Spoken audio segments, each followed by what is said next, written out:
violations and COVID-19 in our Native communities. Please visit Native Roots Radio Network on Patreon and donate if you can. That's Native Roots Radio Network on Patreon. Pinigigi, and thank you for your support. With a look at your AM 950 weather, I'm Patrick Leya. Freezing rain possible tonight with a low of 25. Then rain turns to snow on Tuesday with a high of 33. The Stephanie Miller Sexy Liberal Comedy Tour is hitting the Pantages Theater in Minneapolis Saturday, April 13th. Stephanie's bringing all her friends. Get ticket information at am950radio.com or listen to the Matt McNeil Show for your chance to win. Portions of Native Roots Radio may be pre-recorded. They are going to become more brutal. Because all the hippies were trying to be Indians anyway. They're going to become more repressive because it's a matter of dollars and their illusionary concepts of power. Hey, Victor. We must live in balance with the earth. And also with recent happenings at Wounded Knee. I am awake. Welcome to Native Roots Radio presents I'm Awake, and I'm your host, Wakanja Hade.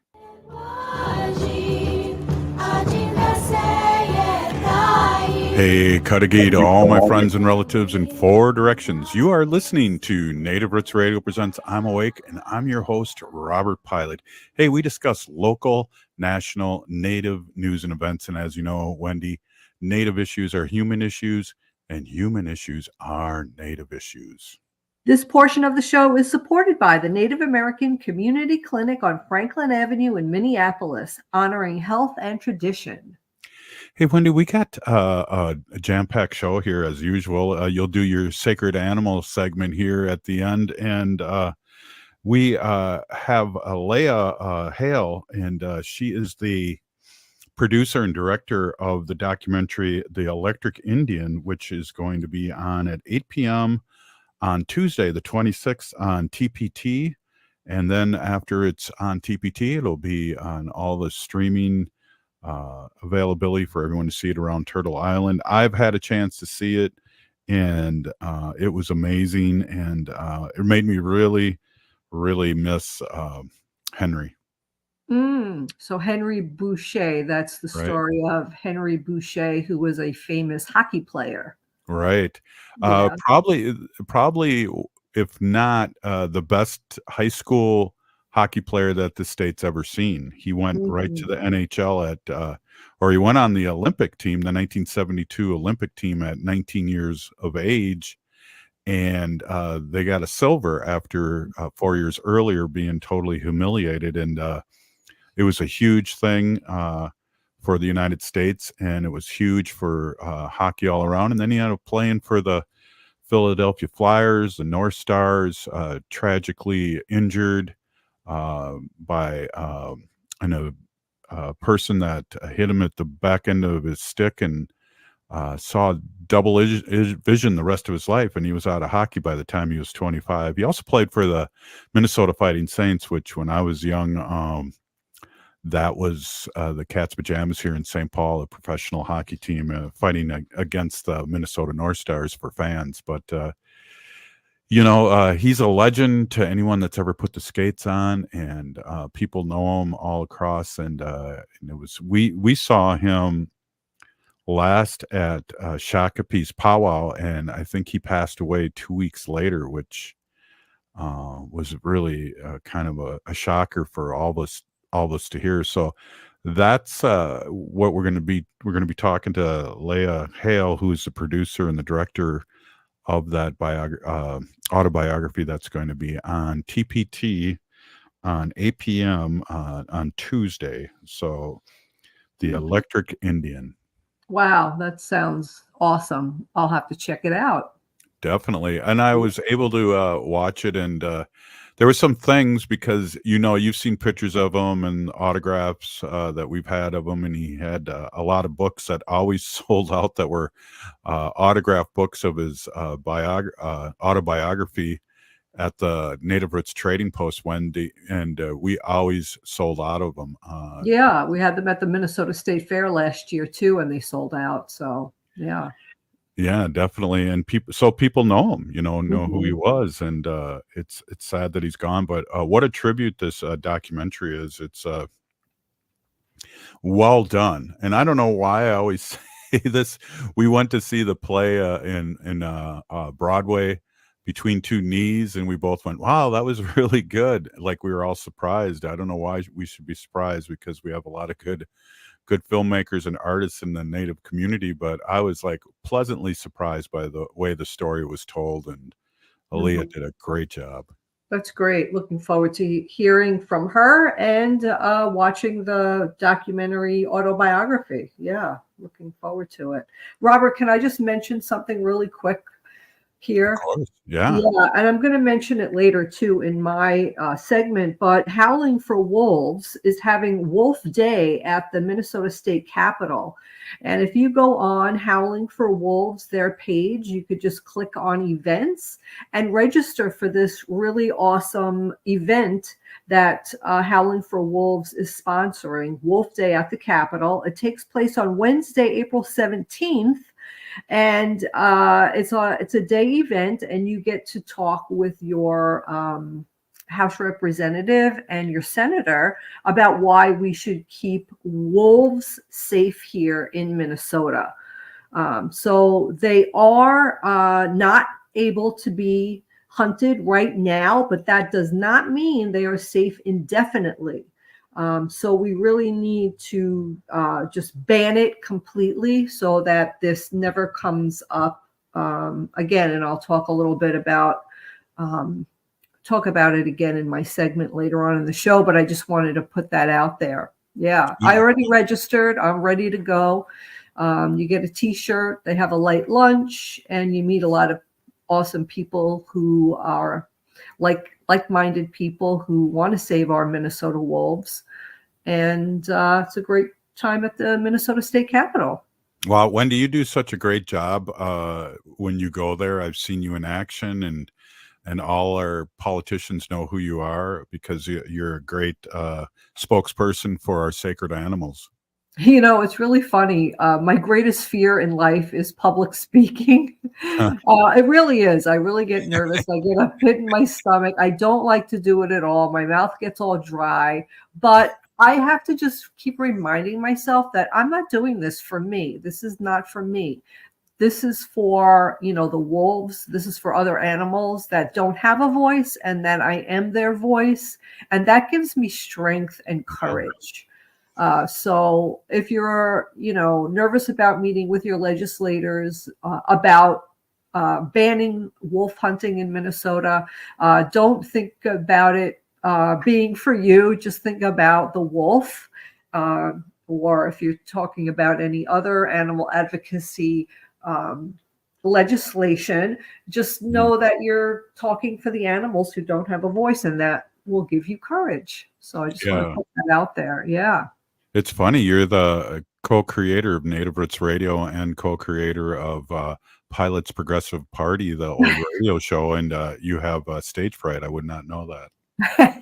Well, you're always prepared too. That's probably what helps. And people will get help being prepared to talk to their legislator at the Capitol too. Yes, there's a short program beforehand to talk about what you should say to your representatives, and you'll get a handout. And even if you don't know all the answers, and you're not an expert on wolf hunting in Minnesota, just showing your legislator and House representative that you care and that this is important to you, that's all that really matters. What's the date again? April 17th. It's on a Wednesday. I think if you register, so go on to Howling for Wolves page, hit events, and then the registration will come up. Just a quick registration. Mm-hmm. And the reason why they want you to register beforehand is because when you put your address and your information, they're able to tell who you need to go and talk to. So they will make that appointment for you. You don't need to do anything. It's all taken care of for you.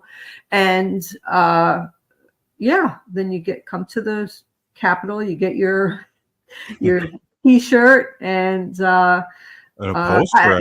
I've been doing this for a while. I think last year you were there for something else also, and we kind of met and talked. That's right. And Yeah, then do you you got me remember a poster and a T-shirt too. Yeah. That's Yeah. right.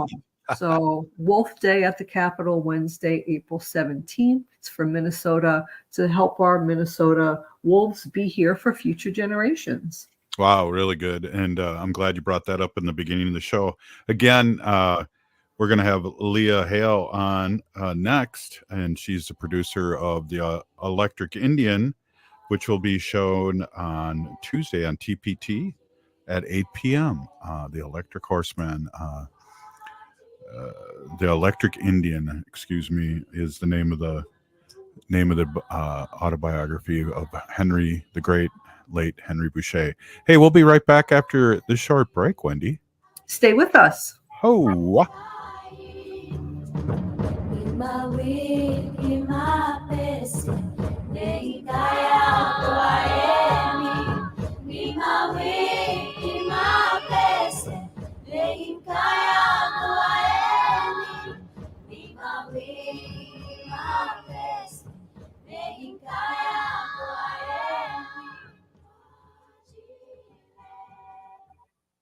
Unwanted sexting or photos, inappropriate jokes, even tickling or wrestling can feel like a violation. Catcalling, cornering, or groping, getting them drunk or high for sex, recording sexual acts without permission, hurting someone because of their sexual orientation, raping a family member, a child, a date, a friend, a stranger, purchasing a human being for sex. You make the choice every single time. Sexual violence is many things. Make a choice. Do not do it. Sponsored by the Minnesota Indian Women's Sexual Assault Coalition. The city of Minneapolis is now on Native Roots Radio with Minneapolis AIR. AIR stands for American Indian Relations. Guest host Christine McDonald talks to people about important things affecting the city's Native communities. Minneapolis AIR dives into topics like public safety, public health, elections, and so much more. Tune in to Minneapolis AIR on Native Roots Radio from 5 to 6 p.m. on the second Wednesday of every month, right here on AM 950. Hey, if you're like a lot of people, you're probably relieved that the holiday celebrations are over. But there's one thing that might stay with us from the holidays besides all those gifts, and that's COVID-19. Numbers from COVID are going up as we spend more time inside. And Native Americans are seeing even bigger case spikes. With all the indoor celebrations over the holidays, you may have unknowingly been exposed to someone with COVID-19. That's why it's important to stay vigilant. If you notice any symptoms like a fever, a tickle in the throat, or heavy fatigue, take an at-home test. They're still free and can be ordered at sayyeshometest.org. If you do test positive, you're eligible for free treatment, and no health insurance is required. Visit health.state.mn.us to connect with providers and receive your treatment. Let's make 2024 the healthiest year ever, securing a brighter future for our Native community.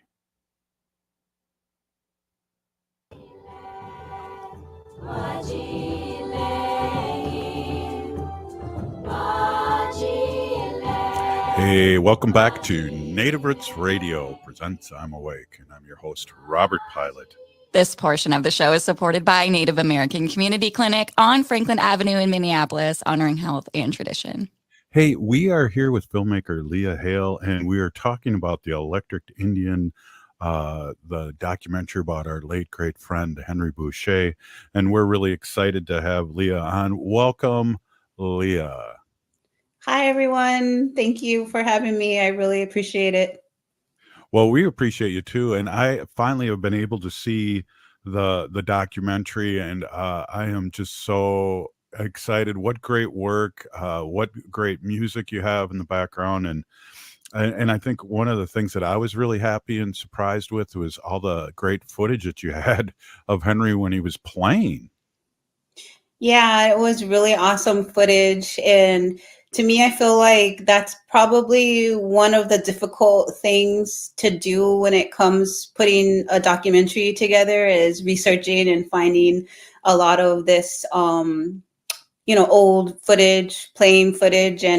But this was really one of the most easiest documentaries I produced because Henry did a lot of that groundwork. Over his career, he definitely held on to a lot of the footage that was even, people filmed of him or even archival news footage. So when we started the process, he gave me this big, huge box and he was just like, this is all the footage of myself that I collected over the years. So it was really just nice to have that foundation to start off from. And definitely we had to do a lot of the digitizing of it because it was on, VHS tapes and all kinds of old mediums back in the day. But yeah, it was really cool just to have access to all of that footage right away. Well, his story is a sad one, but it's also a great one and one that needed to be told. And I'm really, really happy about one, the job that you did, but also that you did this on Henry, who had a real brief career in the NHL because of what happened to him. And his double vision lasted the rest of his life. But also, it was a great celebration of how great of a hockey player he was when he was young. And it was even pointed out in this documentary that he may have been the greatest high school hockey player in the state's history. Yes, I totally heard that from many people along the way of making this film. It's just all the stories I heard from strangers, that learned that I was making a documentary. And it was just awesome to hear all of these different stories, especially of people that are older now, but can remember him playing when they were children. And it was just awesome to hear their stories and see them light up because he was definitely somebody that made an impact on the hockey community and the Native community at large. And it was just really an honor for me to bring his story to light once again, because I think there's so much lessons in it and so much empowerment from his story alone. And I think I really wanted to bring his vision, his story, his resiliency to a whole new generation of young people. So I'm really hoping that this film will touch young athletes, especially because there's so much lessons that we can learn from his journey.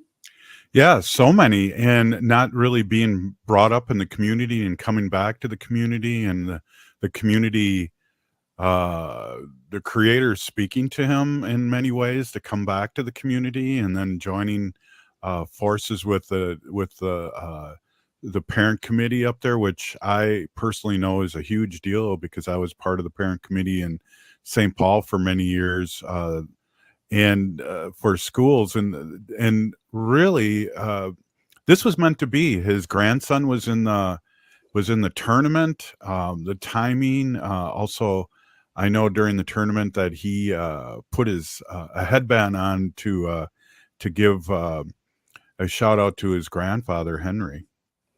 Yeah, I heard about that. I believe it was the prior year before. His first time going to this is Henry Boucha's grandson, Gabi Boucha. And it was just awesome seeing his journey in his last year of his senior year playing hockey. And his mother shared with me that the year before was his first time getting to the state tournament, and he wore a headband to honor and recognize his grandfather's legacy. And that would have been perfect if it was the one tournament that we filmed, but it was just awesome to hear those stories and to see the pictures of it when he did that. Right. And also the story that I never knew or heard of, the pushback that he had in wearing that headband. I never knew that story. Yeah, that was one of my most favorite parts of the film is, just those subtle racism things that we have to go through as Native people, and just how eloquently Henry talked about those moments in his life. And even though they weren't, like really extreme, racism happening to him, but they were more subtle. And that's probably one of the things I'm most connected with. And I think a lot of us Native people can connect with is just that idea of those challenges and having to face those head on sometimes, even from our own, colleagues, whatever field we're in.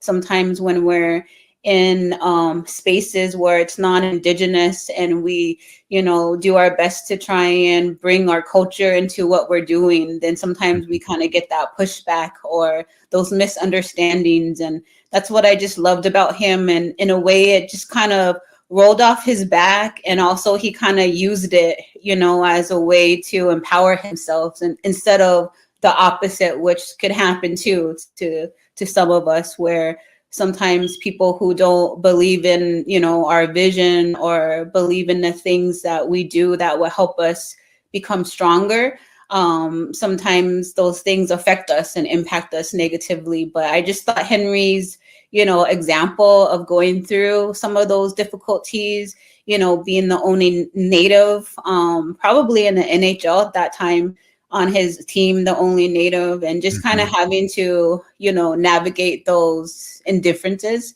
I just thought was awesome, an awesome example for us to see. Yeah, and he, I met Henry years ago with the fight of the Washington team mascot, and I know he was really involved with that here in the Twin Cities, and to open doors for people in a good way. His name was used in a good way, and because he is nationally known by everyone, and for many reasons. And we had a signing at our store with him, and he was also signed many books for us, and he was just gracious person. And I guess for me, and I'm sure you spent a lot of time with him too, it was kind of sad because he's not here to enjoy this, and but he is.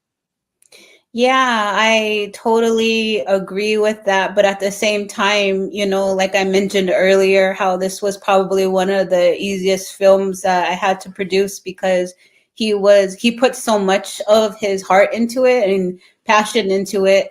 Long before I came along, it was nice when I met him and we made the agreement to produce the film, and he had already these nice written story treatments already written out, and he was just so sure about what he wanted it to be in the film. And he was so honest too. That was something that was really nice, that he wanted to highlight some of his flaws and highlight just some of the personal difficulties that he was dealing with, especially during the time when hockey was taken from him, and just kind of spiraling downward in regards to just, dealing with that depression that he went through. And, he wasn't shy to share those moments of his life. So, it was just really fun to collaborate with him. And I think, he was just, a big supporter of mine, and one of the last. So he did get to see the film in its entirety. I believe he got to see one of the last fine cuts that we did. That's kind of what my area is in once we have filmed all the footage. And I'm not only the director, but I'm also the offline editor, where, I spend a lot of time crafting the scenes and the plot points, and I kind of put them in the order that I want to have the story told. And I do a lot of the music, and I do everything to the point where, it's at a point where it looks really nice. And then I pass it on to what we call an online editor that really has the expertise in color correction and adding all the bells and whistles that really make a movie stand out, like, the motion graphics and those types of things. So Henry got to see it all the way up to the point before it got into online edit. So it was definitely, something that was really close to a fine cut. And it was just awesome because, he wasn't very, I was almost worried when it comes to, when you're telling a story about someone's life, I get a little nervous when I have to show it to them. And sometimes I guess most people will have a lot to say, or a lot of feedback. And I was just so, relieved when he seen it. One of the last cuts, he was like, you know what? I really like this. He's all, what's next? All right. Hey, we're with Leya Hale, and we're talking about The Electric Indian, which will be premiering on Tuesday at 8 p.m. on the 26th here on TPT in the Twin Cities, and then available online. Hey, we're going to still have Leya on next segment. This is Native Roots Radio.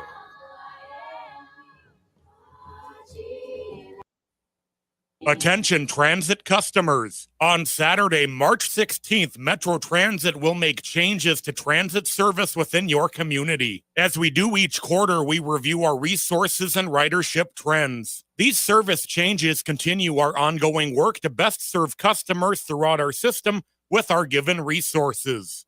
A summary of the upcoming service changes and a preview of the updated schedules are available now at metrotransit.org. Minnesota has the only original wolf population in the continental United States. And 80% of Minnesotans believe the wolf should be protected. Howling for Wolves is asking Minnesotans to respect our true wildlife manager, the wolf. Their survival is critical to our ecosystems, our communities, and even our economy. As highly intelligent animals with strong social bonds, Minnesota wolves deserve to be protected and admired. Learn more at howlingforwolves.org. Let's live and let howl. Howl! As we pack away the ornaments and bid farewell to the holiday season, it's time to unwrap the gift that keeps on giving, getting protected by a COVID-19 vaccination. This is your chance to make a difference, especially as our Native communities face higher COVID numbers. Those higher numbers underscore the need for collective action. So answer the call and get vaccinated. The latest vaccines are not just authorized, but they're proven effective against the current variants. This is extra protection, even if you've already had previous vaccines, since previous vaccines will eventually wear off. Plus, the new shots are FDA approved for ages 6 months and up. A COVID vaccine is not just a shot. It's a pledge to safeguard the wisdom and stories handed down by our elders. So join the movement, get vaccinated, and make 2024 the healthiest year ever, securing a brighter future for our Native community. For more information, including details about clinics offering free vaccines, visit vaccines.gov. J&S Bean Factory is a Native-owned, community-supported, cozy, artsy coffee shop which offers roasted on-site beans, live music, and baked goods. Relax in the beautiful outside patio. City Pages writes, voted top 10 coffee shops. Tucked into a quiet corner of St. Paul's Highland Park neighborhood, this coffee shop roasts beans on-site from the best coffee-growing countries in the world. Located at 1518 Randolph Avenue, St. Paul. The good stuff.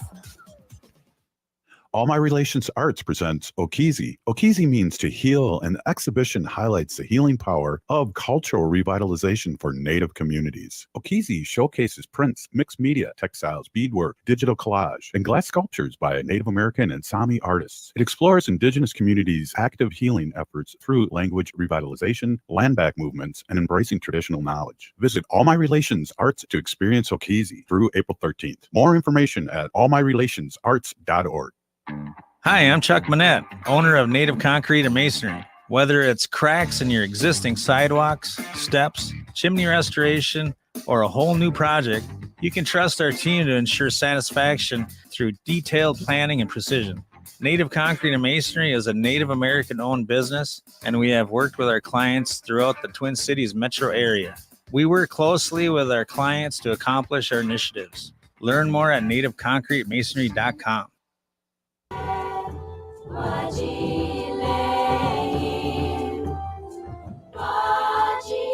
Hey, welcome back to Native Roots Radio presents I'm Awake. This portion of the show is supported by All My Relations Arts and their current gallery exhibit Okizi in partnership with the American Swedish Institute, now until April 13th off of Franklin Avenue in Minneapolis. Hey, we're here with Leya Hale, and we're talking about The Electric Indian, which premieres here on TPT Tuesday at 8 p.m. on the 26th. And we are really excited. I had the opportunity to see it. I know Haley has seen it. And I'm just really pleased. You know, I got to say this, Leya, that I've been seeing a lot of films, a lot of documentaries lately. in a lot of plays by Native Americans. And not only are we still here, we're really thriving in the arts, and when it comes to film and video, and I guess sometimes radio, Haley. Yeah. But no, we're really moving and grooving, and your story and the story that you told about Henry Boucha really brought a lot of inspiration and happy tears for me, because one, I didn't know a lot of the stuff and I thought I did, and two, there was a lot of heart in this story. Yeah, I'm just so thankful and honored to have this opportunity to know Henry and to get to know him over the last couple of years, and just kind of being entrusted by him and his family to tell the story. I think it's I feel very honored and thankful and grateful that I had this opportunity. You know, being a former film and video person, and I taught it in high school for many years, I know we were talking last segment about you doing the rough cuts, but that's really where the magic happens too. And so I want to give you credit, because there's a lot, you can tell the story in many different ways as an editor, and the way you told the story was more than terrific. And I just applaud you, not with all these hats you're wearing, but you know, editor is pretty much being kind of the creator in a good way. Oh, Yeah, thank you. That's one of my favorite parts about filmmaking is the actual editing. And, you know, it's just something that I really love to do. I'm always constantly learning about it. I like listening to different podcasts and, you know, listening especially to directors and editors from my favorite films, not only nonfiction films, but fiction especially. I really just love to learn about, you know, how do you make a scene, and how do you, you know, draw viewers' attention? How do you use music effectively? And, you know, just the certain cuts and transitions and all these things. I'm always constantly trying to experiment and do different things that I haven't tried before. So thank you for that acknowledgement. I really like that part of the process, editing. yeah, so do I. And you know, when you shoot, you know, if it's raw footage, and I know you had a lot of stock footage in this, when you shoot, you're always thinking about editing it, and that's an awesome thing. I heard a old time director. Well, I guess he's not that old, but David Lynch said if you have 80 scenes, you have a full length movie. So I love David Lynch. Yeah. One thing that I remember him saying is that one thing that kind of inspired me from him is he was saying he was probably doing like an artist talk, and then the interviewer asked him, like, how do you come up with your ideas? How do you come up with the scene? Like, where does it come from? And he says, I see it in my mind like I'm watching a television.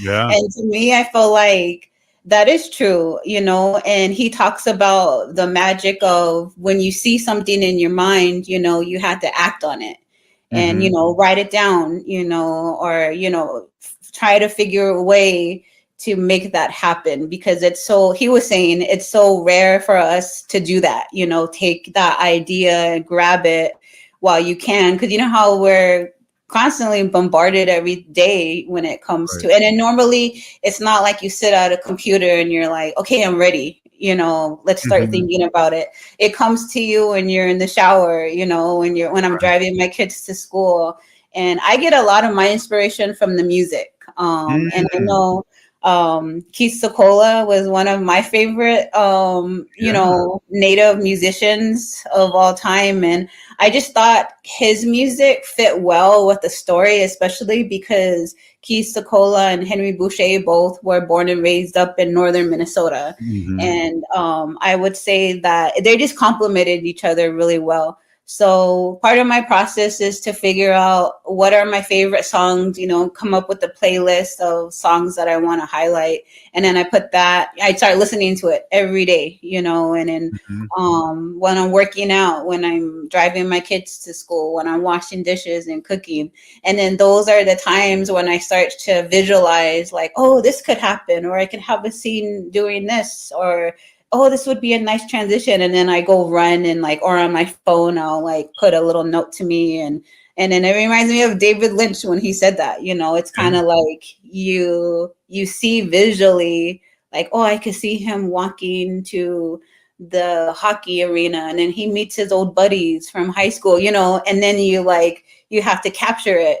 That's the magical part of it, is just these ideas that come to you. And then maybe you might capture all these ideas, and some of them may work and some of them may not. So that's the fun part about it, is trying to figure out, what's going to move my story forward, what plot points are most important, and how am I creating that narrative arc? How am I creating the character change? How do we see him grow emotionally throughout the film? So that's the fun part about it. And that was funny that you mentioned David Lynch, because he's one of my favorite people I like to listen to.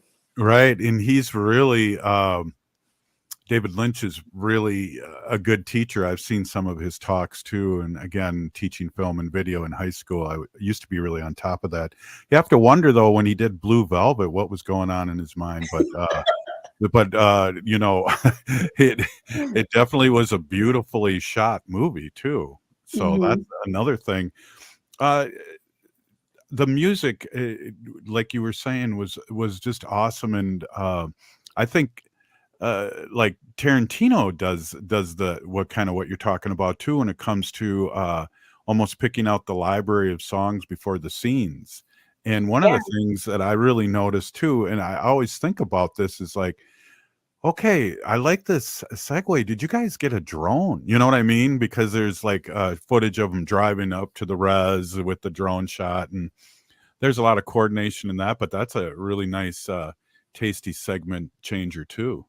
Yeah, that was one of my favorites. And then, when it comes to being a public media producer, we're not working with Marvel Studio budget, we're working with very minimal, so a lot of the process is one man banding it, having to do the producer, the director, the writer, and then the editor. And then you have the experts, that really help me. But I had to bring it to a certain point, and then I hand it off to the color correcting and the audio sweetening and all of that great stuff. But I had to plan a lot of those things, because we don't have the funding just to bring in the drone operator and say shoot all day, I had to plan that out and put it on paper. So on when I do my rough outlines, I had that written down. So when there's a shot, of the car, and then, or before we get into the car, we see the drone, and then we see the little car driving, and then we cut to inside the car, and he's, so I had to write all of that out before actually filming it, because we have to always, make sure we're being efficient when we're out in the field. And kind of, I'm almost treating it like a fiction film. I'm already not staging, but have already pre-written, we're going to go here. But definitely talking with Henry himself and getting his ideas, because he had great ideas. Like the scene with the shed when we visit the mayor of War Road. Yeah.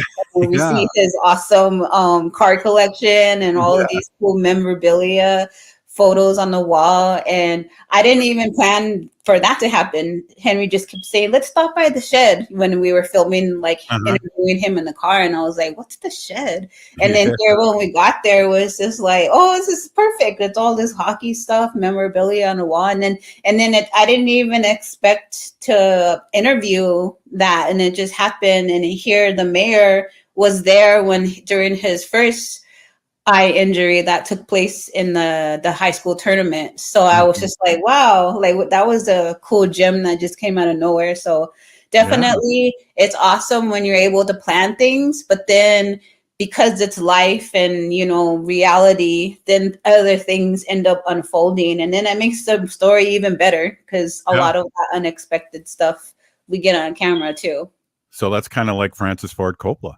Hey, if it's raining, it's really raining. So let's shoot the scene. And if it's raining, you know, and go with it. And well, he's an uneven genius, and he's one of my favorites. I noticed too that there was a autograph movie poster in the background of that shot from a really famous movie. I'm not sure. It was a Scorsese movie. I can't remember right now, but I was like, oh, there's autographs all over this thing. Yeah, he has met some awesome people. The mayor of Warroad, I do believe his name was Robert Marvin. So we only got like a minute left. So your process is shot list, storyboard, and then shoot it, and then find out if there's gems that fit in from your stock footage. We got a minute left, but I first want to say I'm here with Leya Hale, the director producer of the Electric Indian, will be shown Tuesday at 8 p.m. on the 26th. And also, we got a minute left. I want to know what you're working on next. So I between feature length projects, I do smaller projects. So right now I'm in pre-production on a part of a series called You're Here. And my episode is an Indigenous inspired episode that will talk about what was here in the Twin Cities along the Mississippi River, and kind of focusing on certain bodies of water too, to talk about what was here. And it reminds me of one of TPT's older shows called Lost Twin Cities, where that was more like contemporary buildings or old sports teams, but this is more like going even further in the past, like what was going on here, like during the middle of the 17th, 18th century. And right, Pedote will be brought up, I'm sure. Yeah, for sure. So that's kind of what I'm working on now. Then I'm in early development on my next feature, and I've kind of been inspired by this book, and I'm hoping to collaborate with an awesome mentor of mine, Sid Bean. Yes. He's a Dakota filmmaker as well, and he has this awesome story and and he was also featured, his story, him and his dad's story. Wow. So I really want to collaborate with him and do a feature documentary on Native Indian basketball being born out of hard times, which is boarding schools, but kind of putting that contemporary spin on it. So that's hopefully in the next year or two, you'll be hearing more about that. Well, a big Peony Gigi, thank you so much for coming on, and keep up the great work. You're an inspiration to the community and all filmmakers out there. So thanks again. Thank you. Pirami.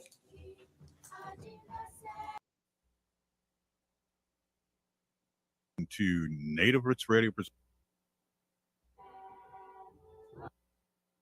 Attention transit customers. On Saturday, March 16th, Metro Transit will make changes to transit service within your community. As we do each quarter, we review our resources and ridership trends. These service changes continue our ongoing work to best serve customers throughout our system with our given resources.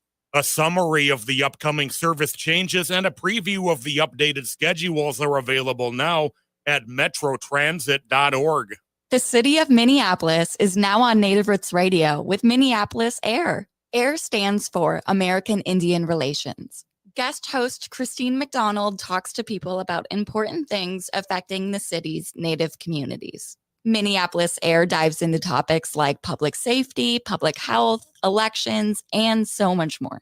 Tune in to Minneapolis AIR on Native Roots Radio from 5 to 6 p.m. on the second Wednesday of every month, right here on AM 950. Life can be hard. Sometimes it feels like there's no answers, like there's no way out. Hennepin County's COPE Mobile Crisis Response is here to listen and help you find a way through whatever is going on in your life. Call 612-596-1223 for no-cost crisis support anytime, anywhere in Hennepin County. That number is 612-596-1223. Doherty Family College at the University of St. Thomas is your pathway to a bachelor's degree. Located in downtown Minneapolis, Doherty Family College offers an affordable education that includes free textbooks, a laptop, meals, career coaches, and a Metro Transit pass. As a full-time Doherty Family College student, you'll benefit from mentorship from St. Thomas faculty, along with paid internships and support from Minnesota's largest private college. Ready to turn your dreams into reality? Apply now at dfc.stthomas.edu. Doherty Family College, your journey to success starts here.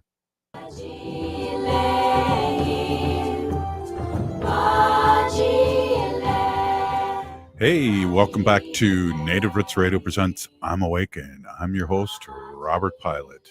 This portion of the show is brought to you by Howling for Wolves, protecting wolves for future generations.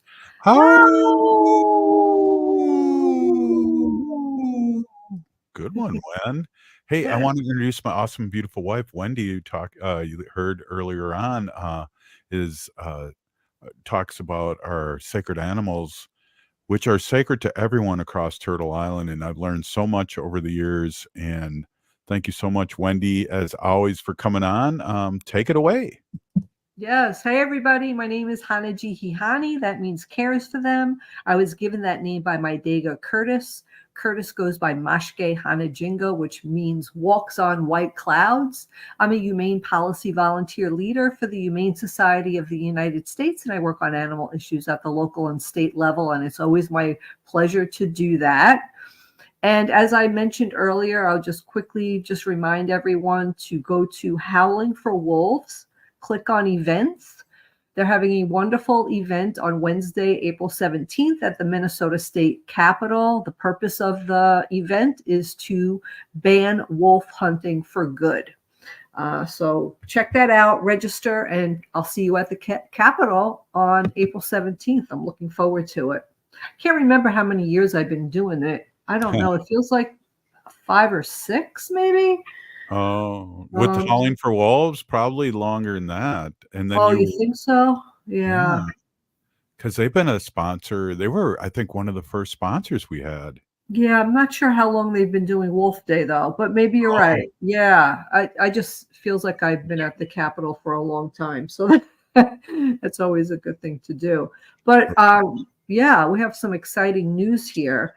So every year, Humane Society Legislative Fund, they have what's called a Humane Scorecard. Robert, you remember me talking about this. And what this is every state, it looks at your Senate and your House representative, and it gives you their scorecard on humane legislation, how they actually voted. So you could go on, it's available to anybody, Humane Society Legislative Fund Humane Scorecard. It's the 2023, it's out now, and you could go on, and all you have to do is get on here and then put your state in, or you could see whoever else, how everybody else scored too.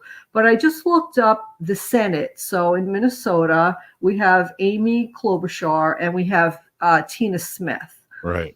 So I'm going to start with Tina Smith. Tina Smith scored 100%. Wow. Yeah. So that means that she, and here's the scorecard key. So if you score 100%, what that means is pro animal position on 7 scored items in the House or 2 scored item in the Senate, plus extra credit for leading on pro animal issues or signing anti-EAT letter. So that's what 100% means. And Tina, thank you very much. I appreciate how you voted. And I always appreciate it. And when I find out when she votes on a positive thing, I always send her just a quick email thanking her for that, Wow, good idea. And then we have Amy Klobuchar. And unfortunately, Amy Klobuchar is not as good a voter or cares about humane issues as Tina Smith. Amy Klobuchar only voted 50%. Whoa.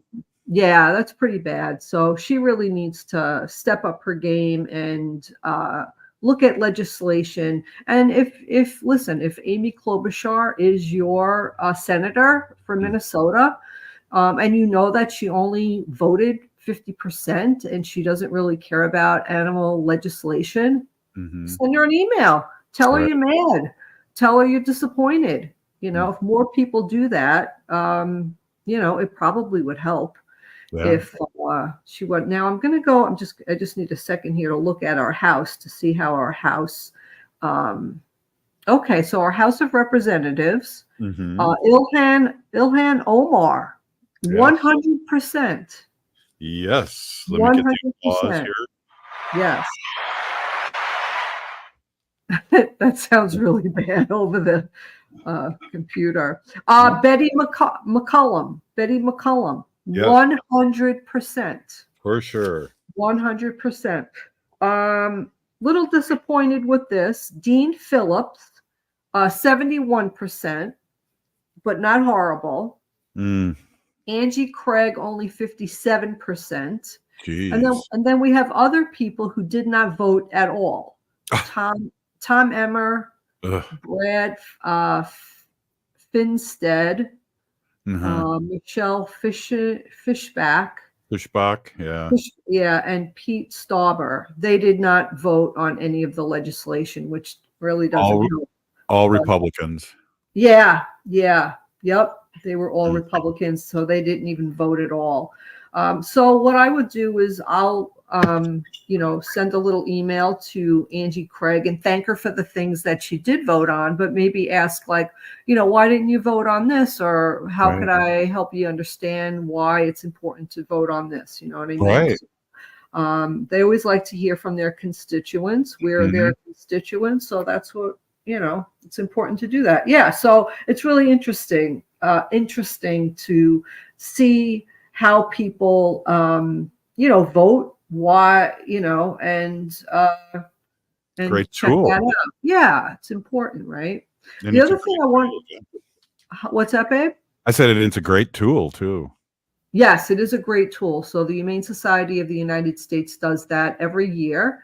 So you could just check it out. The Humane Scorecard 2023. That's all you have to do is go Google. You just type in your state and you could see who voted for what. The other thing I want to just tell everybody, I know you guys have, you had like summer, then you had spring, and now you have winter.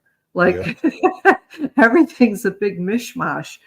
I was just talking to somebody today about like these poor animals, like they, it's almost 70 degrees and they're all like, oh, okay, it's springtime. Let's all come out. And then it's like, wham, snow. So it's really hard for them.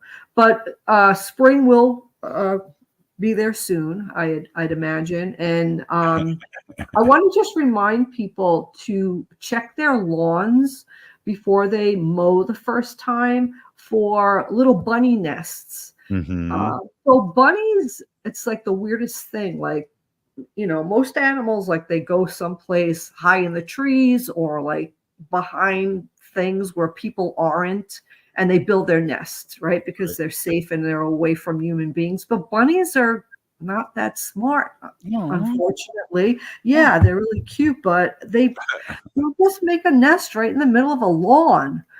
I remember our neighbor who lived next door to us, Darcy.